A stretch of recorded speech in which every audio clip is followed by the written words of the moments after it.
shir madaxeed ay isugu yimaadeen madaxda dowladda federaalka Soomaaliya iyo madaxda dowladaha xubnaha ka ah kana dhacay magaalada Dhuusamareeb ee caasimadda Galmudug intii u dhaxaysay 19 iyo 22 Luulyo 2020 shirka ayaa waxaa gudoominayay madaxweynaha Jamhuuriyadda Federaalka Soomaaliya Mudane Maxamed Cabdullaahi Maxamed Farmaajo waxaana ka soo qayb galay ra'iisul wasaaraha xukuumadda federaalka Soomaaliya madaxweynaha Galmudug Mudane Axmed Cabdi Kaariye madaxweynaha Puntland Mudane Siciid Cabdullaahi Dani madaxweynaha Koonfur Galbeed Mudane Cabdicaziis Xasan Maxamed Laftagareen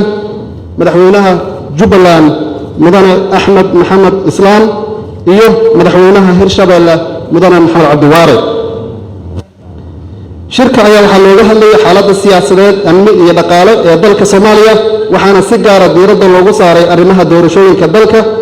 waxaana ka soo baxay waxaa shirku adkeeyey midnimada iyo wadajirka dalka iyo dadka Soomaaliyeed lambar 2 shirku wuxuu isku raacay in la sii dardargeliyo wada shaqaynta dowladda federaalka Soomaaliya iyo dowladaha xubnaha ka ah ee xasilinta dalka iyo la dagaalanka argagixisada shirku waxa uu kale isla gartay in la sii xoojiyo arrimaha horumarinta dhaqaalaha iyo geedi socodka dhamaystirka deyn cafinta Soomaaliya madaxdu waxay isla meel dhigeen in dalka ay ka dhacdo doorasho ku qabsoonto waqtigeeda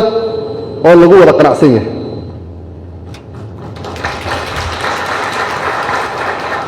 madaxdu waxay ku heshiiyeen in la sameeyo guddi farsamo oo ka kala socda dowladda federaalka Soomaaliya iyo dowladaha xubnaha ka ah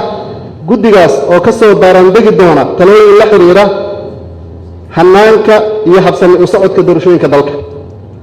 madaxdu waxay isku raaceen in shirka labaad la isugu yimaado magaalada Dhuusamareeb ee caasimadda Galmudug madaxdu waxay isku raaceen in shirka labaad la isugu yimaado magaalada Dhuusamareeb ee caasimadda Galmudug 15 bisha August 2020 si loo dhameystiro geedi socodka doorashooyinka dalka shirku waxa uu mahad celiyay dowladda iyo shacabka Galmudug soo dhaweynta diiran iyo martigelinta wanaagsan ee ay u sameeyeen madaxda iyo wufuudda Soomaaliyeed ee ka soo qayb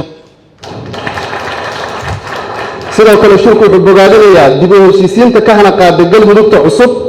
taasoo ay ka dhalatay inay martigeliso shirkan wada tashiga ah ee looga tashanayo ayaha Soomaaliya taasi waxay ku timid hogaaminta wanaagsan ee madaxda Galmudug iyo bisaylka ay gaareen si nabad iyo horumar salka loogu dhigo ugu dambeyntii shirku wuxuu u mahad celinayaa beesha caalamka kaalinta muuqata ay ka geysanayaan dib u dhiska iyo horumarinta dowladnimada Soomaaliya dhammaad